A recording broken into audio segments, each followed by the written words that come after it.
گەرمبوونی گۆی زەوی و توانەوەی بەستەڵەکەکان بە بیابان بوون، ئاگری دارستانەکان و تەقینەوەی گڕکانەکان.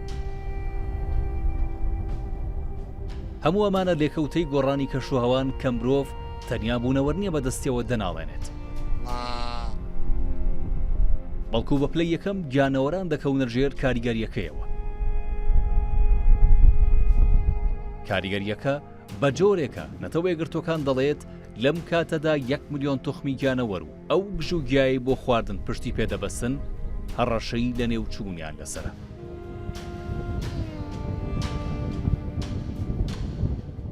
بەستەڵەکی باکوور، نیشتیمانی ورچی جەمسەری، گەرمبوونی گۆی زەوی و کاریگەریەکانی گۆڕانی کەشوهەوا وای کردووە وردە وردە ئەم شاخە بەستەڵەکانە بتوێنەوە. بە گوێرەی ئامارینەتەوە یەکگرتوەکان لە 50 ساڵی ڕابردوودا زەوی 1,240,000 کیلۆمەتر چوارگۆشە کە دەکاتە 135 کۆی ڕووبەری بەستەڵەکەکانی باکوور لەدەستاوە. ئاژانسی وزەی نێودەوڵەتی هۆشداری دەدات لەوەی ئەگەر بێت و پلەی گەرما بەم شێوەیە بەرز بێتەوە کۆنتڕۆڵ نەکرێت، تا کۆتایی ئەم سەدەیە شتێک نامێنێت بە ناوی بەستەڵەکی باکوور. بەوەش ورچی جەمسەری نیشتیمانەکەی لەدەستەدا، چونکە بە شێوەیەکی سەرەکی بۆ خۆراک پشت بەو گیانەوەرانە دەبەستێت کە لە بەستەڵەک دەژین. بە گوێرەی دوایین توێژینەوەی کۆمەڵگەی ژینگەزانی ئەمریکا لە دەی یەکەمیام سەدەیەدا، ژمارەی ورچی جەمسەری باکوور لە 1500 دانەوە بۆ 900 سەر کەم بوونەتەوە. لێرە لە دوورگەی ڕانگەڵی رووسیا کە دەکەوێتە بازنەی جەمسەری باکوور، تیمێکی سندوقی نێودەوڵەتی بۆ پاراستنی سروشت هەستیان باستی مەترسیەکە کردووە، بەردەوام چاودێری گیانەوەرە شیردەرەکە دەکەن. ئێمە سیستەمی گەڕان بە بەکارهێنانی ئامێری کۆنتڕۆڵکراو لە دوورەوە تاقی دەکەینەوە، بە تایبەتیش درۆنەکانمان کە کامیڕای گەرمبینیان لەسەر جێگیر کراوە. بەم شێوازە لە مانگی نیساندا ورچێکمان لەگەڵ دوو بێچوویدا دۆزیەوە.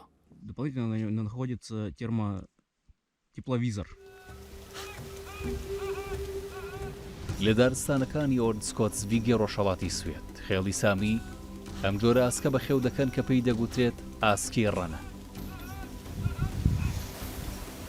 بەهۆی گۆڕانی کەشوهەواوە بەفرەکە دەتوێتەوە و لە وەرزی سەرمادا چینێکی سووری سەهۆڵ لە ژێر بەفرەکە پێک دێت کەوا دەکات داسکەکان دەمیان بە گژوگیایی ژێر بەفرەکە نەگات. ئەمە شەڕەشەی برسێتی و لەنێوچوونی خستوەتە سەر ئاسکەکان.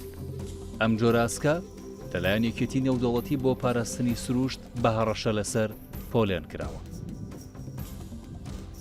بە جۆرێک لە 25 ساڵی ڕابردوودا 140 ماسکانە لە نێوچوون. گەورەترین کێشە لەم کاتەدا گۆڕانی کەشوهەوایە، چونکە ئەو شتەی من لە باوکمەوە فێری بووم و ئەویش لە باوکیەوە بۆی ماوەتەوە وەکو ئێستا نین.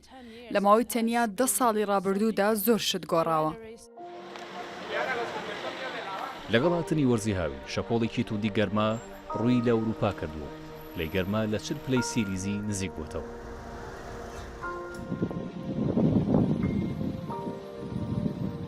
لە ئیسپانیا بەرزبوونەوەی پلەی گەرما بۆتە هۆی ئاگرکەوتنەوە لە دارستانەکان و زیاتر لە 25 هێکتار زەوی سوتاوە کە زۆربەی ڕووبەرەکەش دارستانە.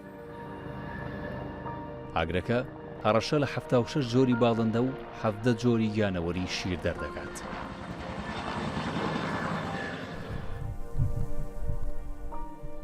ئێرە پارکی نیشتیمانی دۆنیانایە لە باشووری ڕۆژاوایی ئیسپانیا.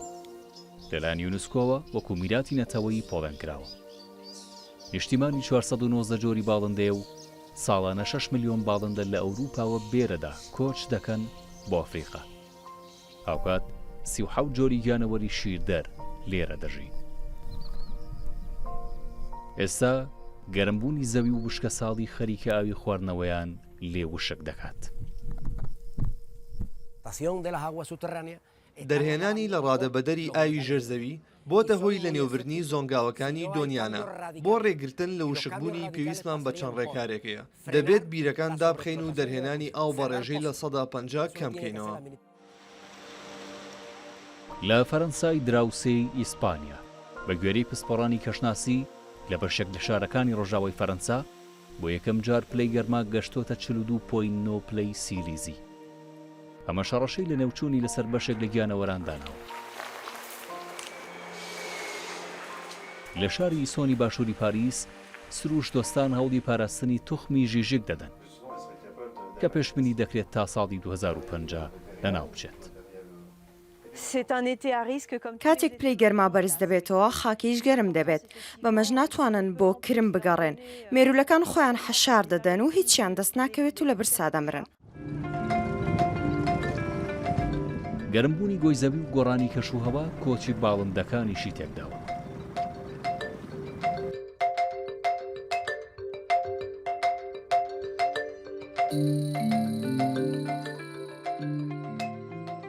پارکی نیشتیمانی دیڤیاکای ئەلبانیا لە ساڵی 2021دا بوو بۆ وێستگەی 34,000 باڵندەی کۆچبەر، بەڵام لە وەرزی کۆچی ئەم ساڵدا ژمارەیان 125 کەمی کردووە.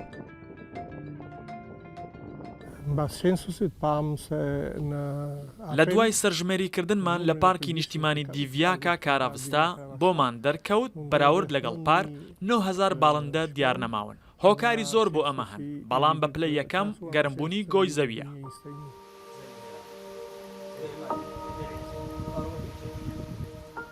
گۆڕانی کەشوهەوا کاریگەری کردوتە سەر ئێرەش، بیابانەکان فراوانتر دەبن و زەوی کشت و کاڵی بەرتەسک دەبنەوە. ئێرە خاکی عێراقە. بە گوێرەی نەتەوە یەکگرتوەکان عێراق پێنجەم زیان بەرکەوتووترین وڵاتی جیهانە کە بەرکاریگەری توندی گۆڕانی کەشوهەوا و وشکە ساڵی کەوتووە. ئەم ماسکە مرداربوونەی پارکی نیشتیمانی ساوا لە باشووری عێراق بەڵگەیەکی ڕوونیە و ڕاستیانە. بە گوێرەی سەرپەرشتیارانی پارکەکە لە یەک مانگدا ژمارە ئاسکەکان لە 148ەوە بۆتە 87 ئاسک. ئاژانسی ئەمریکا بۆ برەودانی نێودەوڵەتی دەڵێت تا ساڵی 2050 لە عێراق تێکڕای پلەی گەرمی 2 پلە بەرز دەبێتەوە. العوامل المناخية أثرت بشكل مباشر. هۆکاری گۆڕانی کەشوهەوا بە شێوەیەکی ڕاستەوخۆ کاریگەری کردوتە سەر لە نێوچوونی ئاسکەکان، چونکە ئەو گژویایی دەبێتە ئالیکی ئاسکەکان بە ئاوی باران سەوز دەبێت. ئەفریقا کیشوەری بیابانە گەورەکان. ئێرە بیابانی سەهارایە. 260 جۆری گیانەوەر لە سەهارا دەژین. لێرە گیانەوەران لە تونوێتیدا دەمرن. کیشوەری ئەفریقا زێدی 1100 جۆری گیانەوەری شیردەر و ماڵی و 2600 جۆری باڵندەیە. لە کیشوەری ئەفریقا وڵاتانی ناسراو بە قۆچی ئەفریقا پشکی شێریان لە دەرهاویشتەکانی وشکە ساڵی بەرکەوتووە. بە جۆرێک لە وەرزی بارانبارینی ئەم ساڵدا تەنیا 125 و بارانە باریوە کە ساڵانە لە باری یاساییدا لەو وەرزەدا دەبارێت. بە گوێرەی ڕێکخراوی خۆراک و کشتتوکاڵی سەربەنەتەوە یەکگرتوەکان لە ماوەی 1 ساڵی ڕابردوودا لانیکە 1,500,000 سەراژەڵ لە وڵاتانی قۆچی ئەفریقا بەهۆی وشکە ساڵیەوە مردار بوون. لە چواربەرزی بارانبارینی یەک لە دوایەکدا بارانی پێویست نەباریوە، ئەمەش لە 40 ساڵی ڕابردوودا لە قۆچی ئەفریقا وێنەی نەبووە. ئەوەی جێ نیگەرانیە پێشبینی دەکەین وەرزی پاییزیش لە بارانبارین شکست بهێنێت.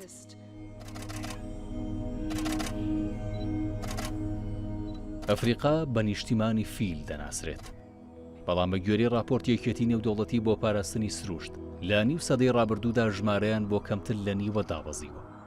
گۆڕانی کەشوهەوا شۆک و فاکتەرێکی سەرەکی دەبیندرێت. گۆڕانی کەشوهەوا دەمانباتە کیشوەری ئوستورالیا، زێدی دێرینی گیانەوەری کوالا، خەریکە گەرمبوونی گۆی زەوی و ئاگری دارستانەکان ئەم ناسناوەی لێدەستەنەوە. لە مانگی شوباتی ئەم ساڵ ئوسترالیا کوالای خستە لیستی ئەو گیانەوەرانەی مەترسی لە نێوچوونیان لەسەرە. بە گوێرەی دوایین توێژینەوەی ئەنجومەنی زانستی گیانەوەرە هەڕەشە لەسەرەکانی ئوسترالیا لە ماوەی 3 ساڵی ڕابردوودا بەهۆی ئاگری دارستانەکان 130 کوالاکان لە نێو چوون. لە 20 ساڵی سەرەتای ئەم سەدەیەشدا 150 کوالاکان لە نێو چوون.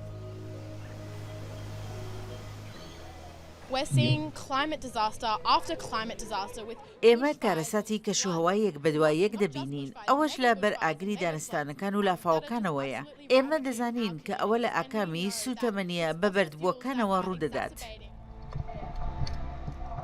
تەنیا گیانەوەرە وشکانی و باڵندەکان نین کە بەهۆی گۆڕانی کەشوهەواوە مەترسی لە نێوچوونیان لەسرە.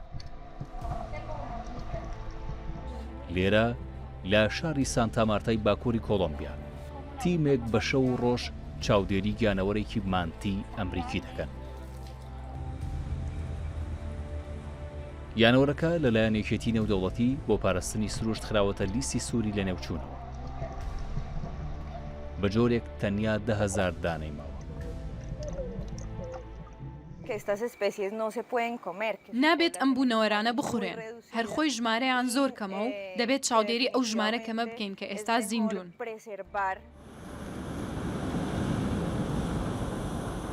گۆڕانی کەشوهەوا لە زەریاکانیشدا گورزی خۆی وەشاندووە.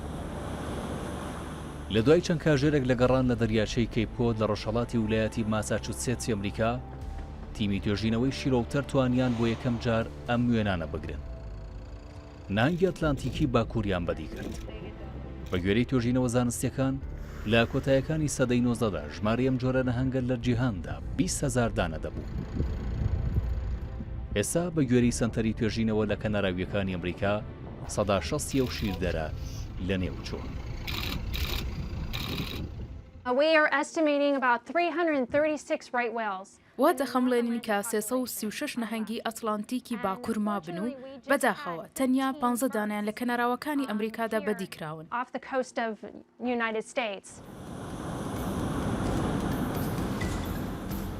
گۆڕانی کەشوهەوا و ئەو کاریگەریەی دەیخاتە سەر گیانەوەران لێرە ناوەستێت.